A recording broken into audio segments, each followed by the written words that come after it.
encore une fois tous ensemble pour étudier la parole de Dieu. Et c'est avec cela que je te souhaite à toi et ta famille une très bonne journée. Hier, on a commencé à étudier dans 1 Jean chapitre 3 et à partir du verset 1. Et Jean nous a parlé et nous parle du privilège d'être appelé enfant de Dieu, fils de Dieu. Et aujourd'hui, on va continuer à partir du verset 2 qui nous parle déjà que ce qui va être manifesté ne l'est pas encore, qu'on n'est pas arrivé à la pleine connaissance de ce qui serait manifesté en parlant du retour de Jésus et que nous le verrons tel qu'il est quand Jésus reviendra. Et à partir du verset 3, on peut lire ainsi. Quiconque a cette espérance en lui se purifie comme lui-même est pur. Quiconque pêche transgresse la loi, et le péché est la transgression de la loi. Or, vous le savez, Jésus apparut pour ôter les péchés, et il n'y a point en lui de péché. Quiconque demeure en lui ne pêche point.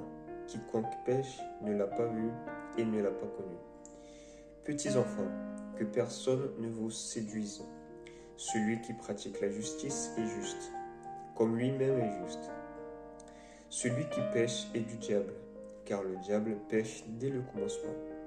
Le Fils de Dieu apparut afin de détruire les œuvres du diable. Quiconque est né de Dieu ne pratique pas le péché, parce que la semence de Dieu demeure en lui. Et il ne peut pécher parce qu'il est né de Dieu.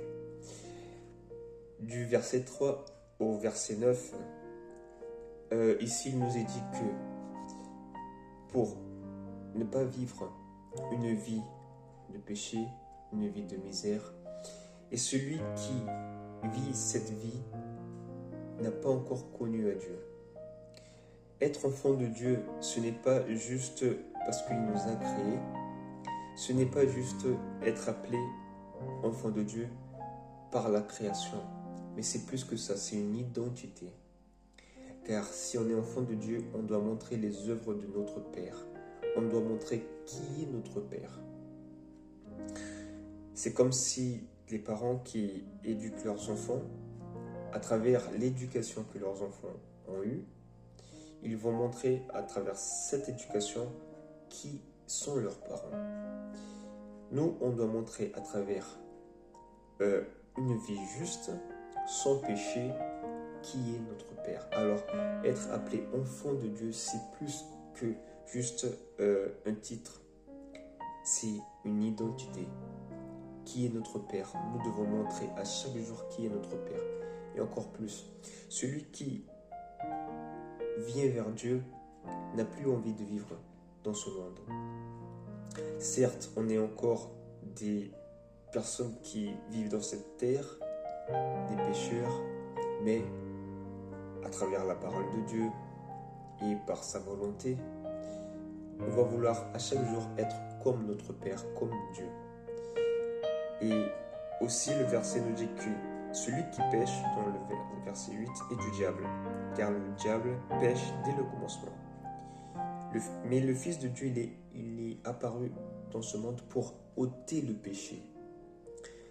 Cela ne veut pas dire que on est déjà juste, mais cela veut dire que dès que on a compris qu'on est enfant de Dieu et que être enfant de Dieu, c'est vouloir vivre par rapport à sa volonté, on va tout faire avec l'aide de Dieu pour ne plus vivre dans le péché. Alors, aujourd'hui, ces versets nous invitent, la parole de Dieu nous invite à vivre selon sa volonté et montrer notre identité, qu'on est fils de Dieu en faisant sa volonté, en ne vivant pas par rapport à la volonté de ce monde. Si on est vraiment enfant de Dieu, qu'on puisse montrer ça aujourd'hui. Et Christ, il est là pour nous aider. Christ, il est là pour ôter notre péché à travers son sang, à travers sa grâce. Et qu'on puisse se préparer pour ce jour, quand Jésus reviendra et il va ôter le péché pour toujours. Que Dieu te bénisse, que Dieu te garde et qu'on puisse se rappeler que qu'être enfant de Dieu, c'est plus que juste un titre, c'est une identité. C'est vivre séparé de ce monde et séparé du péché, vivre par rapport à la volonté de Dieu. Prions ensemble. Seigneur notre Dieu, notre Père, nous te remercions pour ta parole et nous te demandons que tu puisses nous aider à vivre comme des enfants de Dieu, en faisant la volonté du Père, en vivant par rapport à ta volonté, à ce que tu veux pour chacun de nous, pour qu'on puisse se préparer aussi pour le jour où Jésus reviendra. Et c'est au nom de lui-même, Jésus, notre Sauveur, que nous te prions et te remercions. Amen.